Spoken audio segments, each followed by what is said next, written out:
we made at our launch of our center in last April.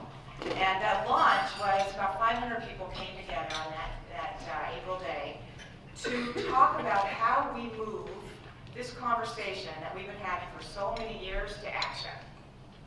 And what we promised that day that we'd start to have a series of these conversations about these topics. So, but why are we all here today, right? And why this center? A couple reasons. One, why do we start the Center for Women in Business? Because it's hard to believe that in 2012, almost 2013, that we still, across corporate America and government and nonprofit world, we're still looking at low numbers of women in senior positions. And we're still looking in many companies, 10% of the senior jobs, C-suite jobs, and board members are women.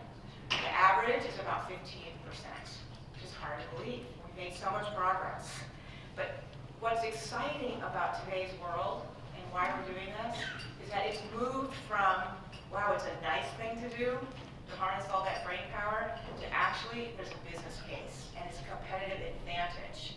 All the research and all the studies show that diversity in an organization, diversity of color and culture and gender, and most importantly, thought, gives companies a competitive advantage. But what we're hearing from so many companies is you don't have to convince us that this is the right thing to do. We just don't know what to do. We've tried a few programs for women mentoring or a networking program, but we've only moved the number, 2% in the last few years. Recently, some of you probably saw Jack Welch went down to a women's leadership organization, a women's Wall Street Journal's big women's. And so he was talking about how when he was at GE, that actually his senior women didn't want to be any part of any programs to support women because they would feel like a victim. And he got a lot of pushback. It was not his finest day. And but it was interesting because I do some work with DuPont, and I was with their global leaders talking about this. And one of their top people said, I thought this was such an interesting way to put it, he said, you know what, Jack Welch and some of this old thinking is actually grabbing old tools for the old backpack. And that what we're trying to do today is actually have a new backpack with new tools.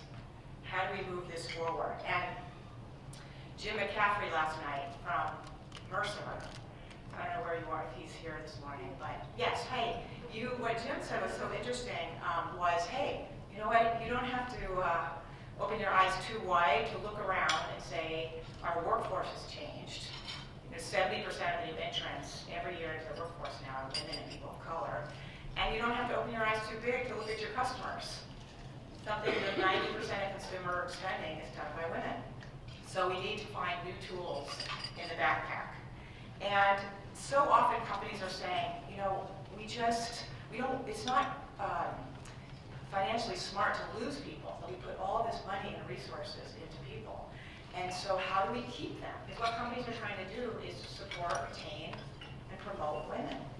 So yesterday we had an event here, a Christmas party, for all of the development folks. And it's just one example. I hear these examples all the time. I was talking to one of the staff members that has worked at Bentley for a long time. And I said, why Bentley? She's been here 21 years. Why Bentley? Why have you been here for so long? She said, well, she said, I went through a health crisis 15 years ago. And it was extremely big health crisis. And this organization, Bentley, supported me and allowed me to go through what I went through, heal, and never worry about my job and come home to a supportive environment. That's what we're talking about, is that people want to feel valued and supported and appreciated in their organizations, whether it's a child care issue or an illness, or, as Bob Moritz says in PricewaterhouseCoopers, we have to create an environment where the whole person is appreciated and valued. And that's what we're trying to do here.